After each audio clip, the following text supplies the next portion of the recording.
કરવાનો.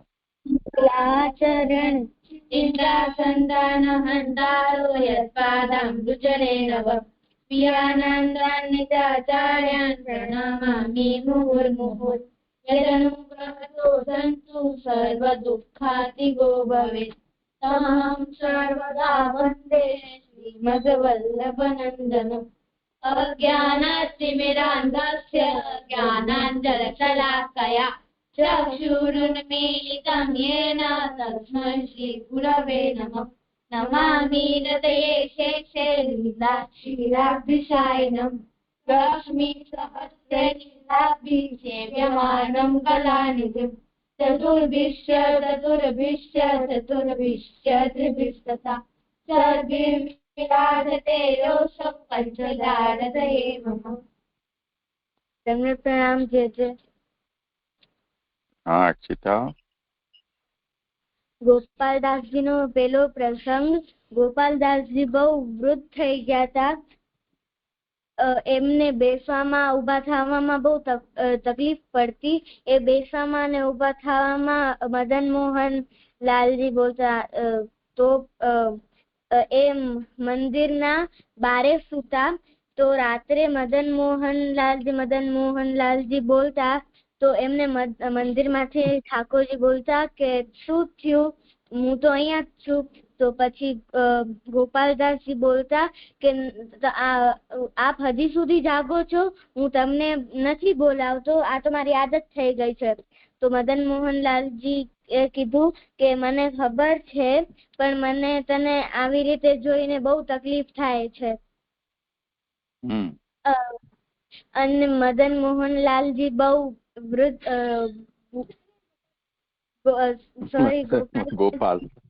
ગોપાલદાસજી બહુ બુઢા હતા, તોય ઠાકોરજીની સેવા કરતા।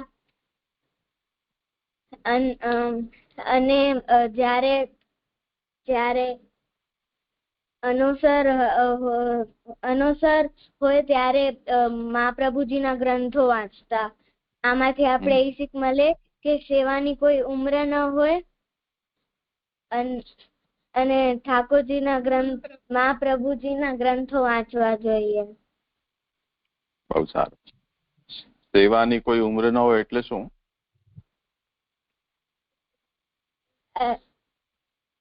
આપણે સેવા ક્યારે પણ કરી શકીએ, નાના હોય કે બહુ મોટા હોય। સારી વાત। આમાંથી શબ્દ છે સેવા। સેવા શબ્દ મહાપ્રભુજીએ ચૂન્યો છે।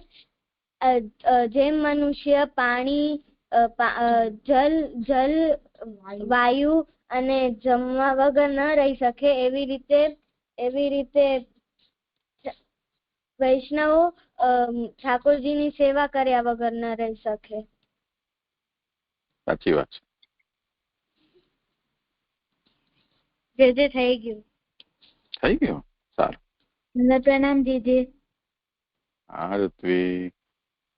રામદાસજી નો પેલો પ્રસંગ, રામદાસજી બહુ જ પૈસા હતા તેમના કને, બહુ જ ધન હતો। તો એકવાર પછી રામદાસજી કને ધન ઓછો થઈ ગયો, તો તેમને એક શેઠ હતા, તેમના કને ઈ ગયા અને તેમને કીધું કે મને ઉધાર આપો।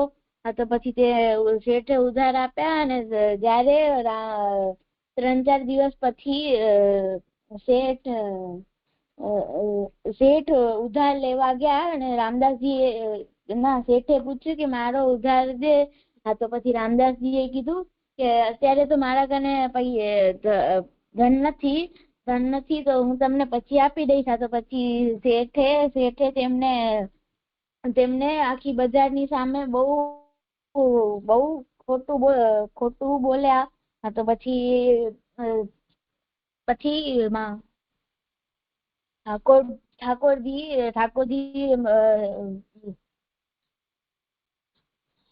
રામદાસજી નો દુઃખ સહન ના કરી શક્યા, તો ઠાકોરજી રામદાસજી નો રૂપ લઈને આવ્યા, અને તેમના જેટલા પૈસા હતા તેમનાથી હજી વધુ આપ્યા। અને પછી તેમના બુકમાં સાઈન કરી, પછી બીજા દિવસે જયારે રામદાસજી બજારમાંથી જાતા હતા, શેઠની દુકાન કનેથી મું છુપાઈને જાતા હતા. તો પછી શેઠે કીધું કે તમે ક્યાં જાઓ છો, તમે તો પૈસા આપી દીધા, તમે મું શું કામ છુપાવો છો? હા તો પછી રામદાસજીએ વિચાર્યું કે મેં તો પૈસા આપ્યા નથી. હા તો પછી શેઠે કીધું કે તમે સાઈને કરી હતી. હા તો પછી રામદાસજીએ કીધું કે ક્યાં છે મારી સાઈન, મને બતાવો. હા તો પછી શેઠ તેમની બુક લઈ આવો અને તેમને દેખાડ્યું કે આ રહી તમારી સાઈન. પછી જયારે રામદાસજીએ જોયું તો એ ઠાકોરજીની સાઈન હતી. હા તો પછી રામદાસજીએ વિચાર્યું કે ઠાકોરજીએ મારા માટે કેટલો કષ્ટ સહ્યો, તો હવે મને કંઈક કરવું જોઈએ. તો પછી તે રામદાસજી સિપાઈ બની ગયા. આમાંથી શીખ મળે છે કે આપણે ઠાકોરજીને કોઈ દી કષ્ટ ના દેવો જોઈએ. બહુ સારું કહ્યું. રામદાસજી નું કઈ નામ એ જ છે ને વાર્તામાં? નામ વૈષ્ણવ નું રામદાસ જ છે કે બીજું કઈ છે? રામદાસ જ છે. રામદાસ જ છે ને? ના એટલે મને જરા મનમાં બીજું કઈક વિચાર આવી ગયો ને એટલે. આમાંથી શબ્દ છે સેવા. સેવા મહાપ્રભુજીએ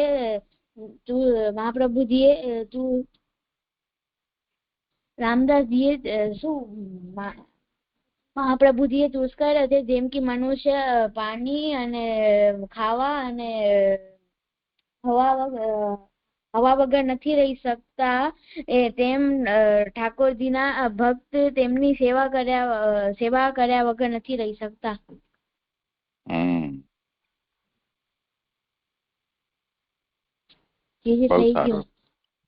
થઈ ગયું. હવે તમે પ્રણામ જય. હા બંસી, હા કરો.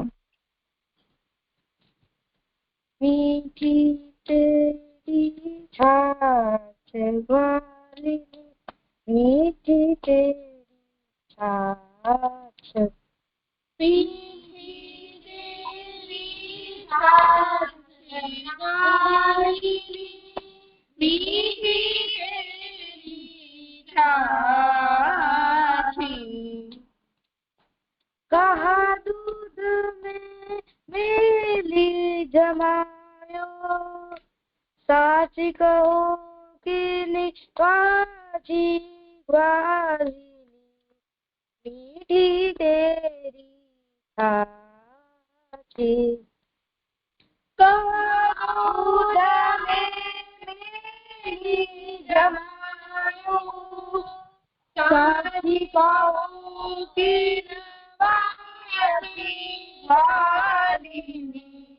मीठी तेरी छाछी, और भांति चितवो तेरो रोह चलत है आखी, और भांति चितवो तेरो रोह चलत है आखी, छोटक जपक बहु न देखो, तू जो रही का कची काची ग्वालिनी, मीठी तेरी छाछी, छोटक जपक बहु न देखो, तू जो रही कची काची ग्वालिनी, मीठी तेरी छाछी, रहसी कान पर पूछ गई परत, तुझ परत है पाछी, रहसी कान पर पूछ गई परत, तुझ परत है पाछी, પરમાનંદ ગોપાલ આલંગી ગોપવધુ હરિ નાચી ગ્વાલિની મીઠી તેરી છાછી પરમાનંદ ગોપાલ આલંગી ગોપવધુ હરિ નાચી ગ્વાલિની મીઠી તેરી છાછી મીઠી તેરી છાછી ગ્વાલિની મીઠી તેરી છાછી. જે થઈ ગયું. હા બંસી, આ સારંગ રાગમાં છે, પણ સારંગના ઘણા બધા પ્રકાર છે. આ કીર્તન આપણે ત્યાં થોડો અલગ પ્રકારથી ગવાય છે. એનો રાગ આપણે પછી માંડવી ભેગા થઈશું તો સારી રીતે કરી લઈશું, પણ ખાલી ધ્યાનમાં રહે એટલે કહું છું. મીઠી તેરી છાછ ગ્વાલિન મીઠી તેરી છાછ, આ રીતે છે. કહા દૂધ મેલ જમાયો સાચું કહો કિન માજ ગ્વાલિન મીઠી તેરી છાછ. આ રીતે છે આનો આરો અવરો, તમે શીખી લેજો. ચલો હવે સંન્યાસ નિર્ણય આવર્તન. સાન્વી, તમે અર્પણ તમે સાંભળ્યું છે આ વિષય? હા છે, હું કરી શકું આવર્તન? હા તો કરો આવર્તન. પહેલેથી કરી શકીએ જે થોડુંક? હા પહેલેથી કર. હા તમે જન્મ્યા ત્યારથી કર. જી જય. એટલે મને જે સંગતિ હતી સર્વ નિર્ણયમાં ભક્તિવર્ધની સાથે, એટલે જલભેદ અને જે આગળના ગ્રંથ છે જે જલભેદ અને પંચપદ્યાની, એ સર્વ નિર્ણય સંન્યાસ નિર્ણય સાથે ડિરેક્ટલી કનેક્ટેડ નથી, પણ આ જે ગ્રંથ છે એ ભક્તિવર્ધની સાથે વધારે કનેક્શન થાય છે. કારણ કે ભક્તિવર્ધનીમાં એવું સમજાયું છે શ્રી મહાપ્રભુજી કે ભક્તિની જે ફલાત્મિકા વૃદ્ધિ એના અને જે ભક્તિના જુદા જુદા જે ભક્તિના જે જુદા જુદા લેવલ છે એ સમજાયું હતું. અને જે પ્રાથમિક અવસ્થા છે એ અદ્રઢ બીજભાવ વાળો વ્યાવૃત એ વ્યાવૃત ભક્ત છે, જે કૃષ્ણ સેવા કરવા હજુ અનુકૂળતા નથી અને હજુ ભાવ પણ એનો એકદમ નથી, પણ અનન્યતા છે. પરંતુ જે સેવા કરી રહ્યો છે તો એને ત્યાગ જરૂર નથી કરવાની, એને ત્યાગની કશી જરૂર નથી, કારણ કે એમને ફળ મળી જ ગયું છે. કારણ કે ભક્ત માટે તો ભગવાન શ્રી કૃષ્ણની સેવા એ જ ફળ છે, તો એને ત્યાગ કરવાની જરૂર પણ નથી. પરંતુ અહીંયા ત્યાગની આજ્ઞા એમના માટે શ્રી મહાપ્રભુજી કરી રહ્યા છે જે સેવા નથી કરી શકતા, પણ જેનો ભાવ એકદમ દ્રઢ થઈ ગયો છે અને મહાત્મ જ્ઞાન પણ એમને પૂર્ણ થઈ ગયું છે. અને હવે સંસાર એને પ્રતિબંધક રૂપ લાગવા માંડ્યું છે અને ઘર પણ છોડવા તૈયાર થઈ ગયો છે. તો આવા ભક્તિ માર્ગીય સંન્યાસીએ કેવી રીતે સંન્યાસ અવસ્થામાં રહેવું એ અહીંયા શ્રી મહાપ્રભુજી આ સંન્યાસ નિર્ણયમાં સમજાવે છે, એટલે માર્ગદર્શન અહીંયા આપી રહ્યા છે. પણ આપે એવું પણ સમજાવ્યું હતું કે જે ભક્ત સંન્યાસ લેવાનો વિચાર કરી રહ્યો છે પણ હજુ ત્યાગનું જે સાચું સ્વરૂપ છે એ જાણતો જ નથી, એટલે એ અજ્ઞાનના કારણે કર્મ માર્ગીય કે જે જ્ઞાન માર્ગીય સંન્યાસ છે એ પણ લઈ લેશે. પણ આવું સંન્યાસ અત્યારે આપણે કલિકાલમાં ફલરૂપ સિદ્ધ નહીં થતું અને ફળની સિદ્ધિ પણ પ્રાપ્ત ના થાય અને ભક્તિ માર્ગેથી પણ દૂર થઈ જાય એવી સ્થિતિ થઈ જાય છે જો અજ્ઞાનના કારણે કોઈ સંન્યાસ લેતો. તો સંન્યાસ નિર્ણયમાં અહીંયા શ્રી મહાપ્રભુજી સમજાવી રહ્યા છે કે કેવી રીતે સંન્યાસ લેવું. એટલે અહીંયા સંન્યાસ નિર્ણય એમના માટે છે કે જે ભક્ત જેનો દ્રઢ બીજભાવ થઈ ગયો છે અને વ્યસન સિદ્ધ થઈ ગયું છે અને એમને ભક્તિ માર્ગે સંન્યાસ કેવી રીતે લેવું એ અહીંયા સમજાવી રહ્યા છે. અને અહીંયા સંન્યાસ એક પારિભાષિક શબ્દ છે. સમ એ ઉપસર્ગ છે જેનો મતલબ થાય કે પૂર્ણપણે, અને ન્યાસ એટલે ત્યાગ, એટલે સંન્યાસ એટલે પૂર્ણ ત્યાગ. પણ અહીંયા ટેમ્પરરી ત્યાગની નથી વાત કરી રહ્યા છીએ મહાપ્રભુજી. એટલે જેવી રીતે વ્રત હોય કે એ દિવસે આપણે જે ત્યાગ કરતા હોય એને સંન્યાસ ના કહેવાય, તો ટેમ્પરરી ત્યાગ છે. કે ભક્તિ વર્ધિનીમાં જે કહ્યું હતું કે જેને વ્યસનથી થયેલું છે તો એમને ઘરમાં સતત રહેવું એમના ભાવને એ કમજોર બનાવી શકે છે. એટલે એમને એમના ભક્તિને ફરીથી દ્રઢ કરવા એમને બીજા સ્થાને જવું જોઈએ. તો આજે એક જગ્યાને છોડીને બીજા જગ્યાએ જાય એ તો માહોલનો ત્યાગ થયો, પણ એ પણ સંન્યાસ ના કહેવાય. સંન્યાસ એને જ કહેવાય જેને આપણે જે વસ્તુને આપણે પૂર્ણ રીતે ત્યાગ કરીએ એ ત્યારે સંન્યાસ થાય. અને આપણે અહીંયા સંન્યાસ નિર્ણયનો ઇતિહાસ જોઈએ તો આ બે રીતે આપણે સમજી શકીએ. એક નરહર સંન્યાસી માટે અહીંયાથી મહાપ્રભુજી રચેલું છે, કારણ કે સંન્યાસી એ નરહર સંન્યાસી પહેલેથી જ સંન્યાસી હતા, પણ જ્યારે શ્રી મહાપ્રભુજીના ચરણે આવ્યા ત્યારે વૈષ્ણવ બન્યા અને એમને જ્ઞાન કે કર્મ માર્ગે સંન્યાસનું જ્ઞાન હતું, પણ એમને શ્રી મહાપ્રભુજીને વિનંતી કરી હતી કે એમને ભક્તિ માર્ગે સંન્યાસ સમજાવ્યા. અને આપણે બીજી રીતે પણ સમજી શકીએ કે અંતઃકરણ પ્રબોધ ગ્રંથમાં ભગવાને શ્રી મહાપ્રભુજીને સ્વધામ પધારવાની 3 વખત આજ્ઞા કરી હતી. અને અંતઃકરણ પ્રબોધ 3 વખત, હા જય 3 વખત આજ્ઞા કરી હતી. અને અંતઃકરણ પ્રબોધમાં શ્રી મહાપ્રભુજી સમજાવે છે કે ભગવાન જયારે આજ્ઞા કરે તો એનું પાલન આપણે કરવું જોઈએ.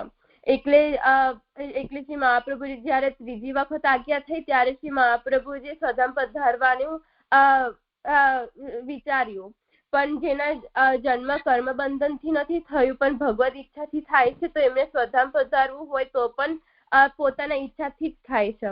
પણ જે શરીરની જે મર્યાદા છે એને ધ્યાનમાં રાખીને ત્યાગ કરવો પડે છે. એટલે લૌકિક રીતે ના થાય, કારણ કે એ તો એવું કરે તો અવગતિ થાય.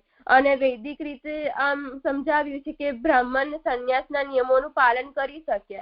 એટલે સંન્યાસી જે સંન્યાસના જુદા જુદા જે લેવલ્સ છે, કુતિ, બહુધક, હંસ અને પરમહંસ, એવી જુદા જુદા લેવલ્સ પર જઈને પરમહંસ સુધીને પહોંચી શકે છે, કે સીધા પરમહંસ સુધીને પણ પરમહંસ સંન્યાસ લઈ શકે છે, કે અન્નજળનો ત્યાગ પણ કરી શકે છે જેના વડે મુક્તિ પ્રાપ્ત થાય. તો એવી રીતે જુદા જુદા પ્રકાર સંન્યાસને બતાવ્યા છે શાસ્ત્રએ. તો અહીંયા શ્રી મહાપ્રભુજી એટલે જે પ્રકારના ફળની કામના હોય તો એ પ્રમાણે દેહને ત્યાગ કરવાની પ્રણાલી શાસ્ત્ર સમજાવે છે. એટલે અહીંયા શ્રી મહાપ્રભુજી વિચાર કર્યો કે કઈ રીતે શરીરને ત્યાગ કરવું જે યોગ્ય હોય અને ભક્તિ માર્ગને કન્સિડરેશનમાં પણ લઈને કરાય. એટલે અહીંયા કર્મ માર્ગીય પરમહંસ સંન્યાસ ગ્રહણ કર્યું શ્રી મહાપ્રભુજીએ.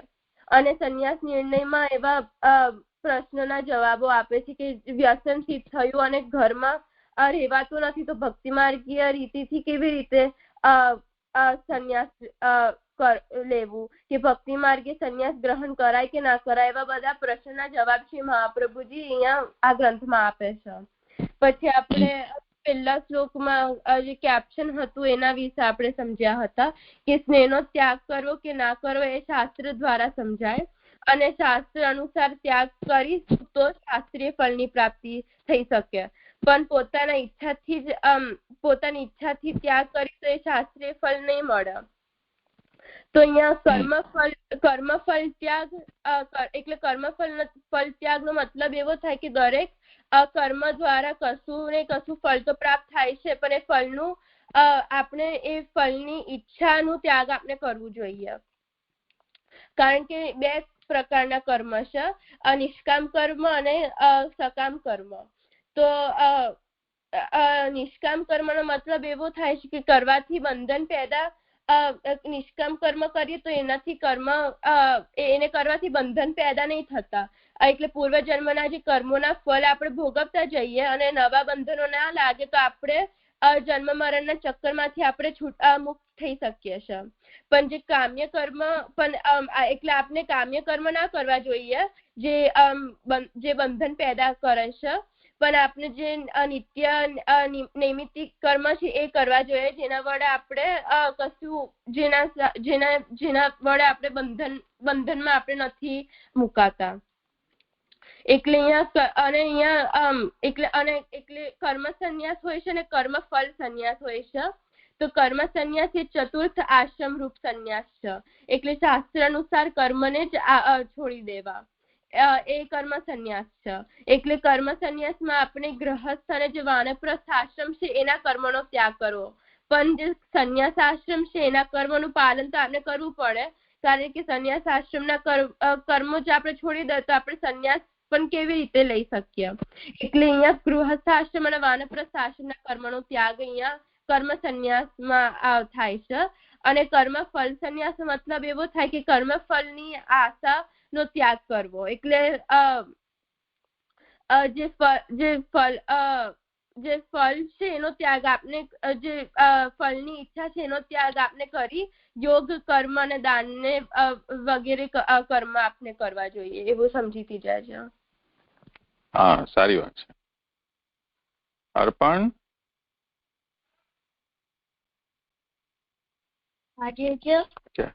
તને કઈ કહેવાનું છે, કઈ પૂછવાનું છે? ના જે મને આવી જ સમજણ પડી હતી. એમ એકદમ આવી જ?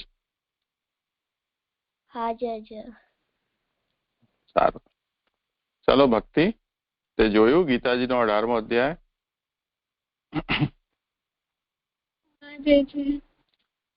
હે? નથી જોયું. કઈ વાંધો નહીં. ચાલો તો હવે કરો આગળ જે કરતા હો તે. કોણ કરશે? સાનવી કરશે, અર્પણ કરશે? હું કરું છું. અચ્છા, આપણે આખું જે અહીંયા આગળ કેપ્શન છે એ નતું થયું જાય. હા, એ બાકી છે ને. હા, તો પેલા એ વાંચો. કર્મ માર્ગ, ભક્તિ માર્ગ અને જ્ઞાન માર્ગના ભેદે સંન્યાસના પણ 3 પ્રકાર હોય છે. તેમાં કર્મ માર્ગે સંન્યાસના 2 પ્રકારો છે, કર્મ ફલ ત્યાગ રૂપ અને ચતુર્થાશ્રમ રૂપ. ભક્તિ માર્ગે સંન્યાસની સાધન દશામાં ભક્તિ સાધનાના નિર્વાહાર્થ અને ભક્તિમાં બાધક ગૃહાદિના ત્યાગ માટે આમ 2 ભેદ જાણવા. તે જ પ્રમાણે સિદ્ધ દશામાં ભક્ત્યુત્તર, વિરાહાનુભાવોત્તર અને ભક્તિ માર્ગે વિરાનુભાવાર્થ આમ 2 ભેદ થાય છે. તે જ પ્રમાણે જ્ઞાન માર્ગીય સંન્યાસના પણ જ્ઞાનાર્થ સંન્યાસ અને જ્ઞાનોત્તર સંન્યાસ એમ 2 પેટા ભેદો છે. સંન્યાસના વિવિધ પ્રકારો પૈકી આપના સંપ્રદાયમાં કયો સંન્યાસ લઈ શકાય અને કયો ન લઈ શકાય તેની વિચારણા. મને એકદમ સમજણ નથી પડી. હા, તો આખું પેરેગ્રાફ વાંચે તો નહીં સમજાય ને, કેમ કે આ તો આખો ગ્રંથનો સાર અહીંયા આપેલો છે.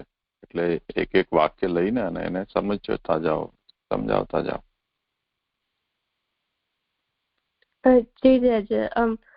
ભક્તિ માર્ગે સંન્યાસની સાધન દશામાં ભક્તિ સાધનાના નિર્વાહાર્થ અને ભક્તિમાં બાધક ગૃહાદિના ત્યાગ માટે આમ 2 ભેદ જાણવા.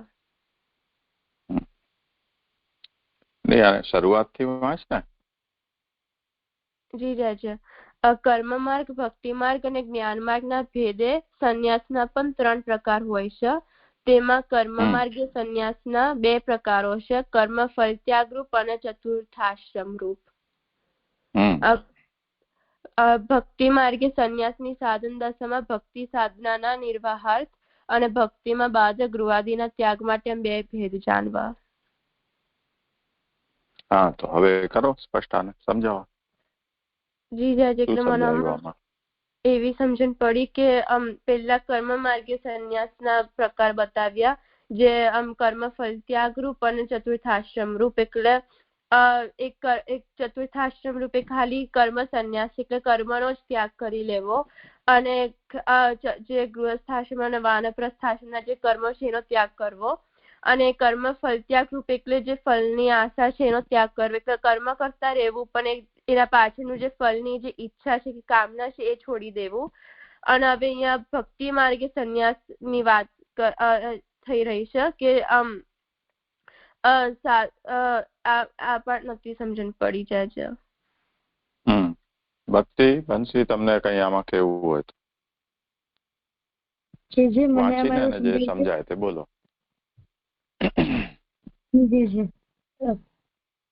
ભક્તિ માર્ગીય સંન્યાસની સાધન દશામાં ભક્તિ સાધનાના નિર્વાહાર્થ અને ભક્તિમાં બાધક ગૃહાદિના ત્યાગ માટે આમ બે જાણવા. જે કર્મ માર્ગ તો આપણે જોઈ લીધો, સાન્વીએ જે સમજાવ્યો એવી રીતે ભક્તિ માર્ગમાં એ ભક્તિ સાધનાના નિર્વાહ એટલે કે આપણે ઠાકોરજીની સાધના કરી હોય તો એના માટે આપણે એક ત્યાગી ને બીજો કે આપણે જોયું હતું કે ભક્તિમાં બાધક ગૃહાદિના ત્યાગ માટે એટલે કે આપણે ઘરમાં રહીને સેવા કરીએ તો જે આપણે આજુબાજુના બધા પરિવારજનો છે કે એ આપણે ગૃહમાં એટલે આપણે ગૃહ બાધક બની જાય છે, તો એ આપણે બાધક ન બને એના ત્યાગ માટે ભક્તિ માર્ગીય સંન્યાસ લે છે. એવા બે પ્રકાર જોજો, મને એટલું સમજ. ભક્તિ, જો તારો જ વિષય ચાલે છે. મને આમાં એવું સમજાયું કે અહીંયા પેલા કર્મ માર્ગ વાંચીને બોલજો. ઠીક છે. અહીંયા જે કર્મ માર્ગ, ભક્તિ માર્ગ અને જ્ઞાન માર્ગના ભેદે સંન્યાસના 3 પ્રકાર અહીંયા સમજાવવામાં આવ્યા છે. અને તેમાં કર્મ માર્ગીય સંન્યાસના 2 પ્રકાર છે, તો કર્મફળ ત્યાગ રૂપ અને ચતુર્થ આશ્રમ રૂપ. તેનો આપણે જોઈએ કે કામ્ય રૂપ આપણે સંન્યાસ ધીરે ધીરે બોલ. જી છે. એનામાં આપણે એમાં એવું જોયું હતું કે કર્મફળ ત્યાગ રૂપ એટલે કે કામ્ય કર્મ જે હોય એ કામ્ય કર્મ સંન્યાસ, અને ચતુર્થાશ્રમ રૂપ એટલે કર્મ સંન્યાસ. એવી રીતે આપણે એનો ભેદ પહેલા જોયો હતો. અને હવે આપણે આમાં ભક્તિ માર્ગીય સંન્યાસની સાધન દશામાં ભક્તિ સાધનાના નિર્વાહાર્થ અને ભક્તિમાં બાધક ગ્રહાદિના ત્યાગ માટે આમ 2 ભેદ જાણવા એ જોશું. તો પેલા છે કે ભક્તિ સાધનાના નિર્વાહાર્થ એટલે કે આપણે જે ભક્તિ માર્ગીય છે એના જે સાધન છે એનાથી જે એને નિર્વાહ કરવાનો છે એના માટે જે એના માટે પેલો એક રીઝન એ છે ને બીજો રીઝન છે કે જે ગ્રહ આદિના ત્યાગ માટે. તો જે આપણે ભક્તિવાદીમાં એવું જોયું હતું કે જેને ઘરમાં સેવા અનુકૂળ છે, જે કરી શકે છે એ તો સેવા કરે છે, પણ જે જાત વ્યસન છે અને એને પ્રભુમાં એક દ્રઢ બીજ વાળો પણ છે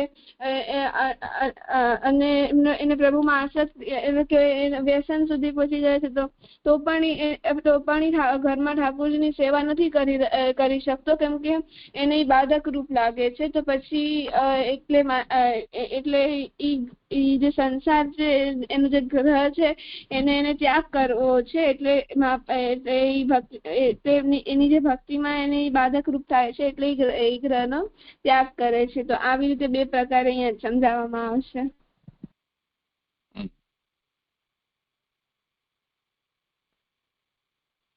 ભક્તિ સાધનાના નિર્વાહ માટે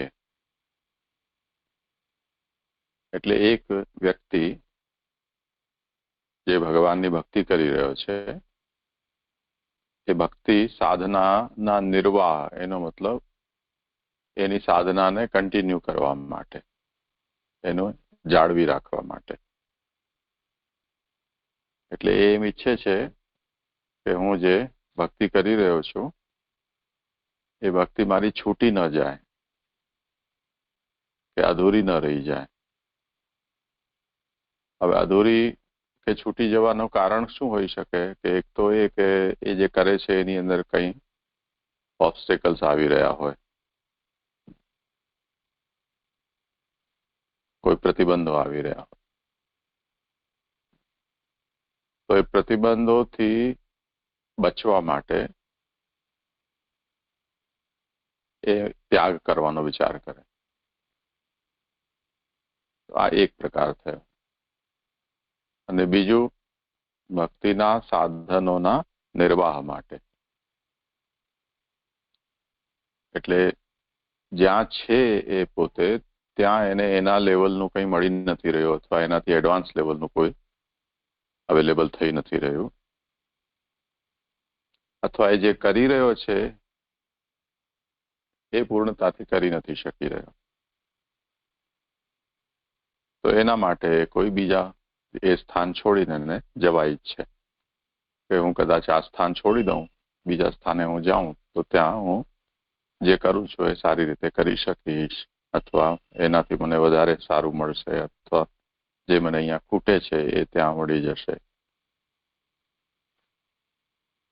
તો એના માટે આ બે પ્રકાર, એટલે પોસિબલ એના બે રીઝન છે ત્યાગ કરવાના હોઈ શકે. જે લોકો પણ ત્યાગ કરે છે કે પોતાનું સ્થાન છોડે છે એના પાછળના આ બે કારણો હોઈ શકે. એક તો જ્યાં છે ત્યાં પ્રતિબંધ હોય તો એ પ્રતિબંધથી બચવા માટે છોડે, અથવા જે જોઈએ છે આગળ વધવા માટે એ એમને ત્યાં ઉપલબ્ધ નથી તો એને પ્રાપ્ત કરવા માટે. એનું લૌકિક ઉદાહરણ આપણે લઈએ તો જેમ આપણી ખુશી છે એ માંડવીમાં જ્યાં સુધી ભણવાનું હતું એને જે ભણવું હતું એને ભણી લીધું, પછી જે ભણવાનું હતું એ માંડવીમાં એને મળતું ન હતું તો જ્યાં મળ્યું ત્યાં એ ગઈ. તો આ જે ત્યાગ છે એ શું છે? ભક્તિ સાધન શ્રવણાદિ નિર્વાહાત એ પ્રકારનો ત્યાગ થયો. અને બીજો પ્રકારનો ત્યાગ એવો કે આપણે જે કરી રહ્યા છીએ કરવા માટે આપણે સક્ષમ છીએ, એટલે સેલ્ફ રિલાયન્ટ છીએ, કોઈના ઉપર ડિપેન્ડન્ટ નથી. એટલે કોઈ વસ્તુ વિના આપણે આપણું સાધના ન કરી શકતા હોઈએ એવું નથી. પણ જે જગ્યાએ આપણે સાધના કરવા માંગીએ છીએ એ સ્થાન પ્રતિકૂળ છે, તો કેવલ એ પ્રતિકૂળ સ્થાનને છોડવા માટે કરવામાં આવતો આ ત્યાગ છે. જેમ તમે લોકો ટ્યુશનમાં જાઓ કોઈ ટીચર પાસે, અને કેટલાક લોકો લાઇબ્રેરીમાં જાય પુસ્તકો લઈને. બેમાં અંતર શું છે? લાઇબ્રેરીમાં જવાનું મૂળ કારણ એ છે કે ઘરમાં વાંચી ન શકાય, કેમ કે સામે માણસ દેખાય એટલે દાદી કહે કે ચલ શાક લઈ આવો, કે ફોન ઉપાડ, ઘંટી વાગી દરવાજો ખોલો, દૂધવાળો આવ્યો દૂધ લઈ લો,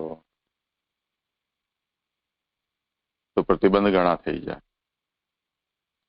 એટલે દેખાઈએ તો ઉપાધિ, ને તો દેખાવું જ નહીં, તો આપણે ઘર છોડીને લાઇબ્રેરીમાં જતા રહ્યા. આપણને કોઈની મદદની જરૂર છે એટલે ગયા નથી, આપણે આપણી રીતે આપણું કામ ભણવાનું કરી શકીએ છીએ. કેવલ પ્રતિબંધને કારણે નથી થઈ શકતું તો પ્રતિબંધના નિવારણ માટે ગયા. આ એક ત્યાગ. અને બીજો ત્યાગ, આપણને કોઈના વગર ચાલે એવું નથી, અને જેના વગર ચાલે એમ નથી એ આપણા ઘરમાં કે આપણા નજીકમાં ઉપલબ્ધ નથી. તો હવે જ્યાં પણ એ ઉપલબ્ધ હોય ત્યાં આપણે જઈએ. જેમ ખુશી ઘર માંડવી છોડીને જતી રહી, અહીંયા નથી તો શું કરીએ.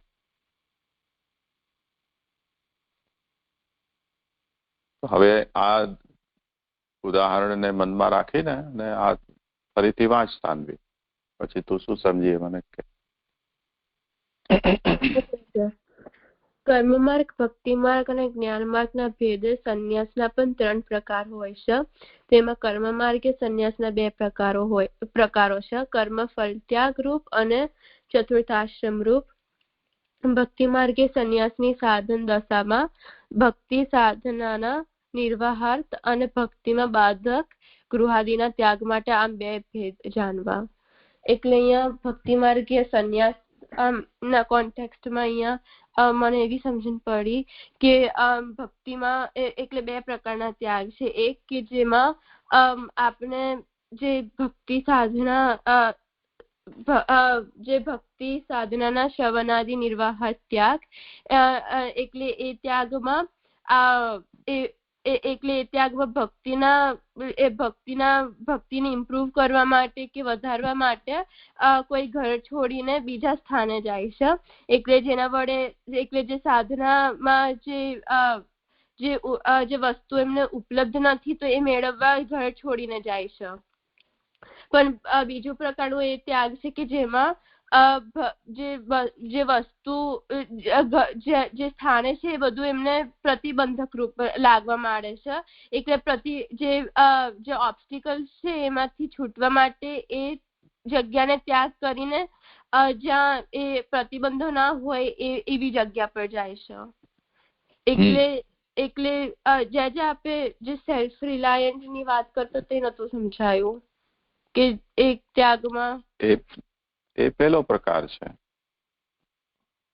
એટલે બીજો પ્રકાર જે ઓબ્સ્ટેકલ્સ થી જઈ રહ્યો છે એને બીજા કોઈની જરૂર નથી. એટલે લાઇબ્રેરીમાં જવા વાળું જે એક્ઝામ્પલ છે એ એના માટે છે, અને ટ્યુશનમાં જવાનું એક્ઝામ્પલ છે એ પહેલા પ્રકારનો ત્યાગ.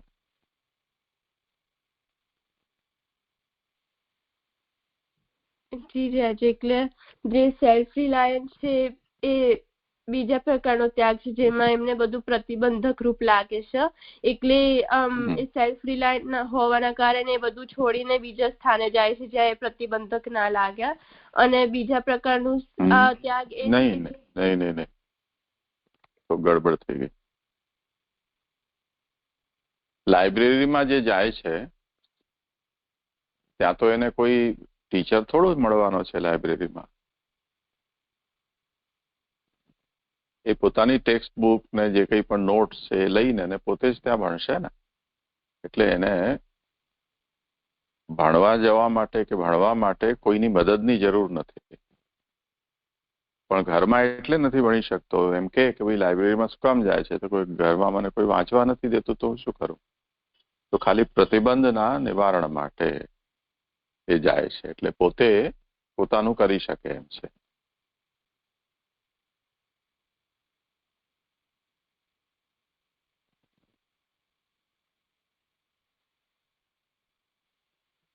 સમજાયું? જી એટલે મને એવું સમજાયું કે જે લાઇબ્રેરીમાં જાય છે ખાલી ભણવા માટે જ ત્યાં જાય છે, એને કોઈની જરૂર નથી. એટલે એ જે લાઇબ્રેરીમાં જે ટૂલ્સ ને બધું જે પુસ્તકો જે અવેલેબલ છે પોતાની રીતે એ ભણવા માટે જાય છે. કારણ કે ઘરે હોય તો એને બીજું બધું હોય જે એને પ્રતિબંધક રૂપ લાગે એટલે ત્યાં ભણી ના શકે. એટલે લાઇબ્રેરીમાં જાય છે. તો એવી જ રીતે જે પ્રતિબંધના જે નિવારણ માટે જે ભક્તિમાં જે પ્રતિબંધક રૂપ જે લાગે છે એને છોડીને બીજે જાય છે. કારણ કે ત્યાં એ જગ્યા જે પેલી જગ્યા પર હતું એ ત્યાં બરાબર ભક્તિ નતા કરી શકતા. એટલે પ્રતિબંધોને ના નિવારણ માટે બીજી જગ્યા પર જાય છે. એટલે લાઇબ્રેરી વર્ડ થી તને કન્ફ્યુઝન થતું હોય તો રીડિંગ પ્લેસ કે રીડિંગ રૂમ એમ સમજી લો. લાઇબ્રેરી થી મારો કહેવાનો મતલબ એ છે કે એને ત્યાંથી કોઈ બોરો કરવાની નથી બુક્સ. એની પોતાની પાસે બધું છે જ, બસ ખાલી એક પીસફુલ જગ્યા જોઈએ કે જ્યાં એને કોઈ હેરાન ન કરે.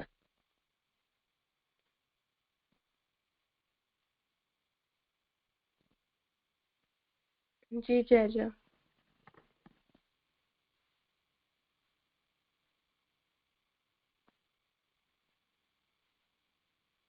એવું મીમ મેં બહુ પેલા એક વાર જોયું હતું. એક કોઈ વ્યક્તિ છે એમને મૃત્યુનો સમય આવ્યો તો આત્માને લઈ જવા માટે દૂત એમને ત્યાં પાસે આવ્યા અને એમણે કહ્યું કે બોલો સ્વર્ગમાં જઈશ કે નરકમાં જઈશ? તો એણે કીધું કે બસ મને મોબાઈલ અને ચાર્જર અને નેટવર્ક નું કનેક્શન આટલું મને આપો, પછી હું ગમે ત્યાં રહી લઈશ. તમે ચાહો તો નરકમાં લઈ જાઓ, ચાહો સ્વર્ગમાં લઈ જાઓ. એ ન હોય તો મને બેમાંથી એકેય જગ્યાએ નથી જવું, અહીંયા જ રહેવા દે.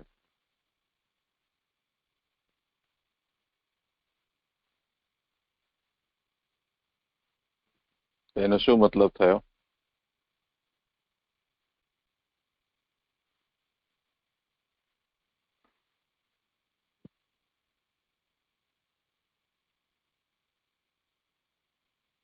સાનવી ક્યાં ગઈ? હાજી હાજી એનો મતલબ એવો થયો કે એ બીજી એને જે વસ્તુ જોઈતી હતી નથી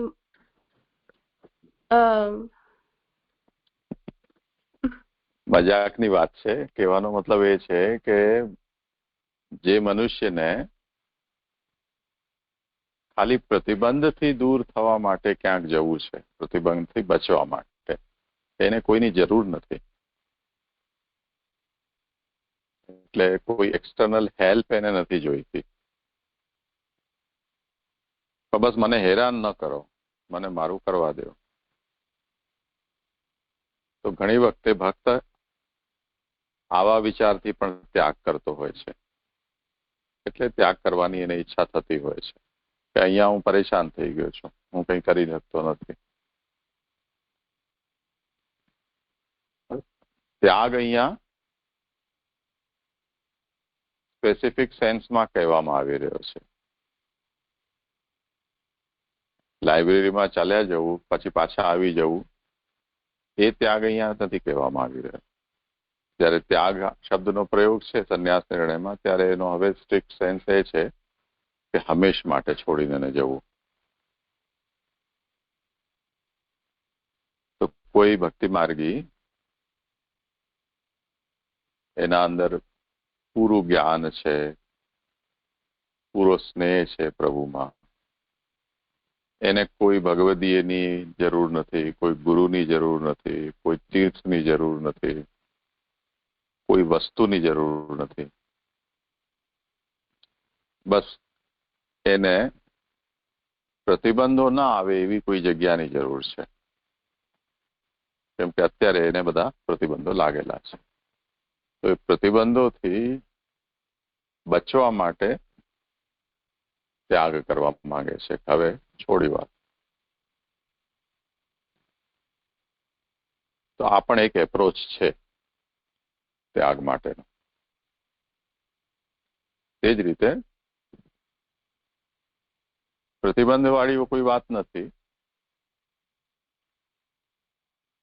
પણ જ્યાં એ છે ત્યાં એને કોઈનો સંગ નથી મળી રહ્યો, કોઈ એને માર્ગદર્શન આપનારો ઉપદેશક મળી નથી રહ્યો, એને ગ્રંથ ઉપલબ્ધ નથી થઈ રહ્યા. એટલે બધી વસ્તુની એને જરૂર છે. તો એ જ્યાં ઉપલબ્ધ હોય ત્યાં એ જવા માંગે છે.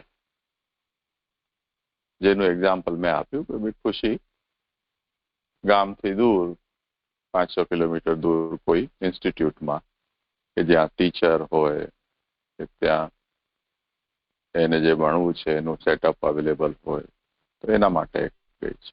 ઘરમાં કોઈ પ્રતિબંધ ન હતો.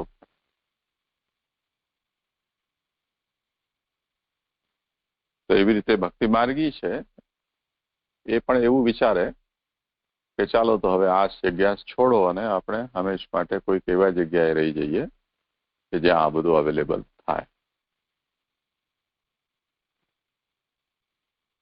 એના માટે ત્યાગ કરે.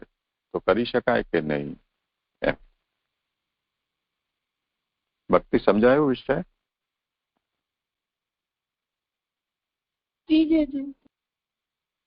શું સમજાયું બોલો? મને એવું સમજાયું કે અહીંયા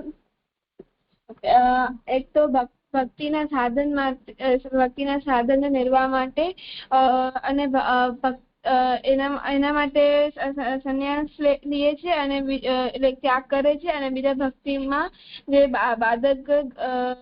બાધક થાય છે એના માટે. તો એનામાં આપણે 2 એક્ઝામ્પલ જોયા.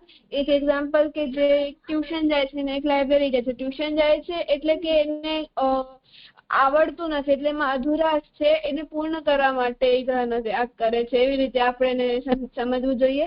અને બીજો જે લાઇબ્રેરી વાળો છે એને આપણે એમ સમજવું જોઈએ કે જેને જ્ઞાન તો પૂર્ણ છે પણ એનો જે માહોલ છે એ માહોલમાં એને એ માહોલ એને પ્રતિબંધક થાય છે.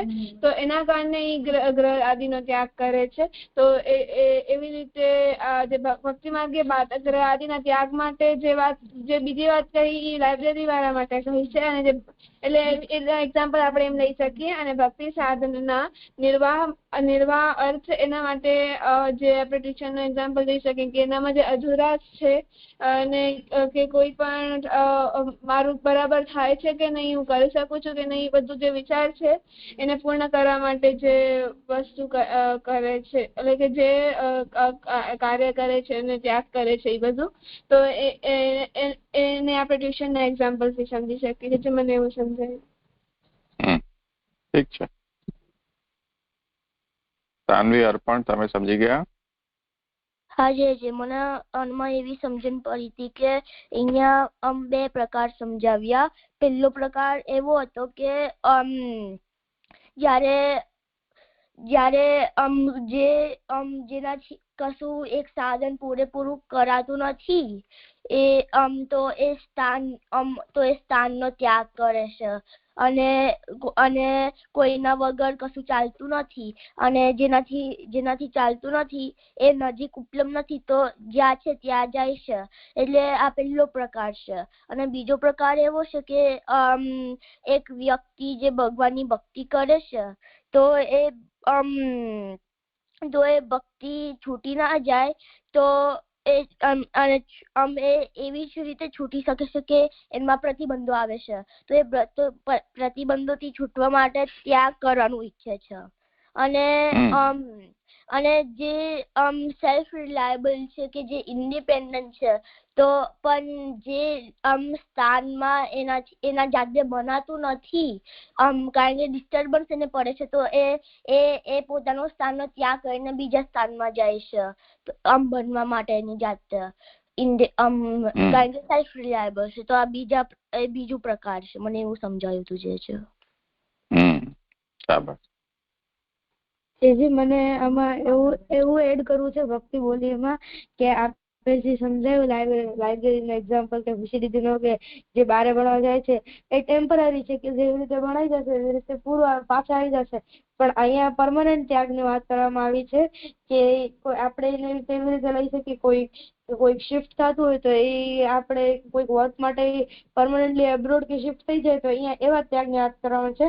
આ બધું જે છે એ તો ટેમ્પરરી છે પણ અહીંયા આપણે ખાલી એક્ઝામ્પલ લીધો. આ ત્યાગ તો પરમનન્ટ ત્યાગની વાત છે જે મને એટલું એડ કરું. હા એ તો ઠીક છે. સાચી વાત. તો હવે જે વાક્ય છે એ ફરીથી વાંચી લો એકવાર. ભક્તિ માર્ગીય ત્યાગ. ભક્તિ માર્ગે સંન્યાસની સાધન દશામાં ભક્તિ સાધનાના નિર્વાહાર્થ અને ભક્તિમાં બાધક ગૃહાદિના ત્યાગ માટે આમ બે ભેદ જાણવા.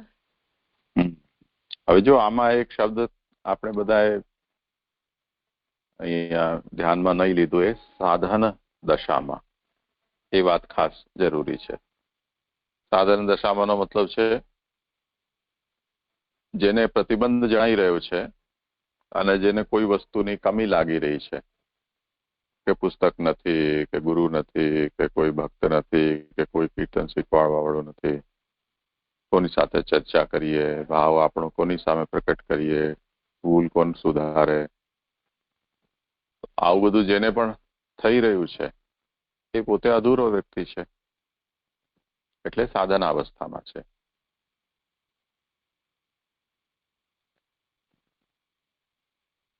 તો સાધનાવસ્થામાં આ બે વસ્તુ મનુષ્યને ધ્યાનમાં આવે કે એક તો બધી વાતમાં એને તકલીફો પડે,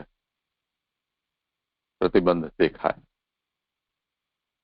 અને બીજું એ છે કે બધી વસ્તુઓ જે એને જોઈએ છે એટલે અપેક્ષાઓ જાગતી રહે. આવું થવાનું કારણ શું છે કે મુખ્ય જે વસ્તુ છે એના ઉપરથી એનું ધ્યાન, એમાં હજી એટલી એના અંદર તલ્લીનતા નથી. જો તન્મય થઈ ગયો હોય તો પછી ન તો એને પ્રતિબંધ જણાય કે ન વસ્તુ કોઈ ખૂટતી હોય એવી જણાય. તો એ જે તન્મયતા છે એ સિદ્ધ અવસ્થા છે, જેને દ્રઢ બીજ ભાવ કહેવાય છે, કે જેને વ્યસન અવસ્થા કહેવાય છે, કે જેને માનસી કહેવાય, કે નિરોધ કહેવાય. એ સિદ્ધ અવસ્થાનું નામ છે ભક્તિની. અને સાધનાવસ્થા છે એ એનાથી નીચેનું છે, આસક્તિ અને પ્રેમની. તો સાધનાવસ્થામાં ભક્તિ સાધક શ્રવણાદિ નિર્વાહાર્થ, શ્રવણ આદિ, એમાં શ્રવણ, કીર્તન, સ્મરણ વગેરે નવદા ભક્તિ બધા જ લઈ લેવાના, અર્ચન, વંદન વગેરે. તો એનો મતલબ શું નીકળશે કે હું કોની પાસે સાંભળવા જાઉં? શ્રવણ, કીર્તન માટે કોની સામે હું કીર્તન કરું, કોની સાથે હું કીર્તન કરું. તે જ રીતે સ્મરણ, કોની સાથે હું સ્મરણ કરું. અર્ચન, વંદન, દાસ્ય, સખ્ય, આત્મનિવેદન, પાદ સેવન, આ બધામાં પણ કંઈક ને કંઈક જેને અપેક્ષા છે તે.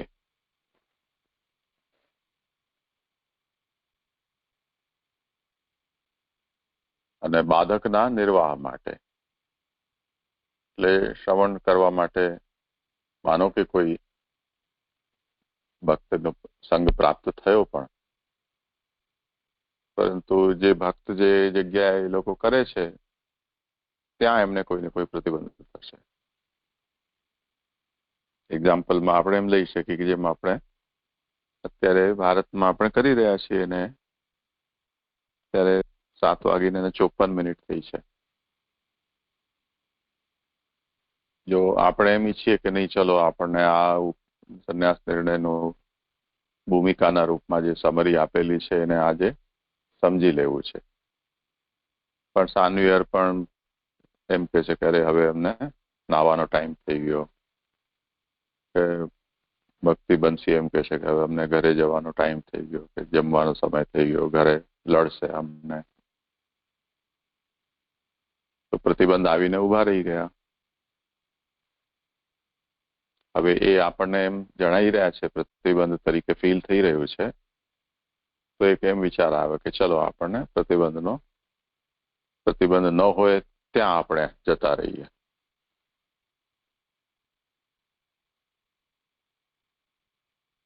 એવી રીતે સમજાયું ને? તો આ સાધનાવસ્થા છે, એને કારણે આ વસ્તુ આપણને હેરાન કરે છે. હવે જે સિદ્ધ અવસ્થા ઉપર છે એમને આવો કોઈ પ્રસંગ જ નથી આવતો, વિચાર જ નથી આવતો. એ લોકો શું કરે છે જે સિદ્ધ અવસ્થા ઉપર છે,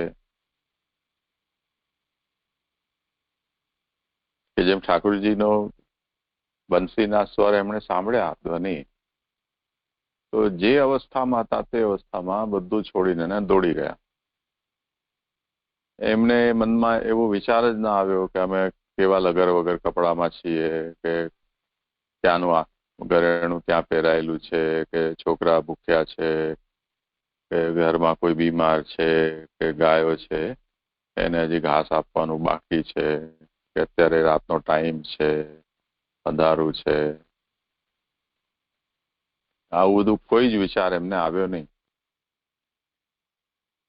અને ઠાકોરજીમાં તન્મય હતા અને ઠાકોરજી બોલાવે છે, બસ તો ઠાકોરજી પાસે પહોંચી જવું. તો બધા પ્રતિબંધ છે એ તે ક્ષણે છૂટી ગયા. એટલે પ્રતિબંધનું સ્મરણ પણ રહ્યું નહીં અને ત્યાગ એમનો થઈ ગયો સિદ્ધ.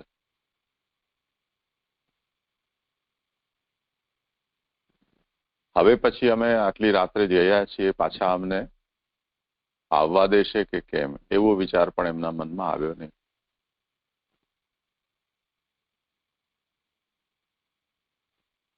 તો આ સિદ્ધ અવસ્થા છે એ કારણે આવા વિચારો આવતા નથી. જ્યાં સુધી આવા વિચારો આવે છે તો એ સાધના અવસ્થા છે. સાધના અવસ્થામાં આ બે વિચારથી કોઈ વ્યક્તિ ત્યાગ કરવાનો કહી શકે, એને મનમાં એવું સંકલ્પ જાગી શકે. એનું વર્ણન આ ગ્રંથમાં કરવામાં આવશે. સમજમાં આવ્યું ને? હા આચાર્ય, મને એવી સમજણ પડી કે આજે જેને આવા પ્રતિબંધો જેને પ્રતિબંધોનું સ્મરણ છે કે એમને બીજા જેમને અપેક્ષાઓ છે એ હજુ સાધન અવસ્થામાં છે, એટલે એમને હજુ શ્રવણ કે કીર્તન જે નવદા ભક્તિ ના રિલેટેડ એમને એટલે જે પહેલા પ્રકારનો જે ત્યાગી ભક્તિ માર્ગીય છે, જેમને હજુ બીજા કોઈની મદદ કે હેલ્પ જોઈએ છે કે એમને હજુ એ વસ્તુ ઉપલબ્ધ નથી, એટલે એમને એવું થાય કે હું કોની પાસે શ્રવણ કરું કે કોની પાસે કીર્તન કે સ્મરણ કરું, એવું એમને થાય છે. કારણ કે એમને હજુ સેલ્ફ રિલાયન્ટ નથી, એટલે એમને થાય છે જે હજુ સાધન અવસ્થામાં છે, કે જે બીજા પ્રકારના જે ત્યાગી છે કે એમને એવું થાય કે આ જે શ્રવણ કીર્તન કે સ્મરણ કરી રહ્યો છું એ અવસ્થામાં એ સ્થાનમાં એમને બહુ પ્રતિબંધો લાગે છે, એટલે છોડવા તૈયાર થાય છે. તો આ જે પ્રતિબંધોનું સ્મરણ કે જે અપેક્ષાઓ છે એમને જ થાય છે જે હજુ સાધન અવસ્થામાં છે. પણ જે સિદ્ધ અવસ્થામાં હોય એમને પ્રતિબંધોનું સ્મરણ પણ ના રહે, કે એમને કોઈની મદદ કે એવું કોઈની મદદ પણ ના જોઈએ, કારણ કે ભગવાનમાં જ એકલા તન્મય બની ગયા છે, એવા વ્યસનની અવસ્થામાં છે, એમનો ભાવ એકદમ દ્રઢ થયેલો છે. પણ જે સાધન અવસ્થામાં છે એ હજુ લોવર લેવલ પર છે, જ્યાં એમને હજુ સ્નેહ કે આસક્તિ છે પણ હજુ વ્યસન સિદ્ધ નહીં થયું, એટલે એમને આવું પ્રતિબંધો લાગે છે કે એમને બીજા કોઈની મદદ જોઈએ છે કે શ્રવણ કીર્તન કે સ્મરણ કરવા માટે એમને હજુ કોઈ જોઈએ છે, એવું સમજીતી જાય છે. ઠીક છે, સારું. અહીંયા આજે આપણો સમય થયો છે, વિરામ કરીએ.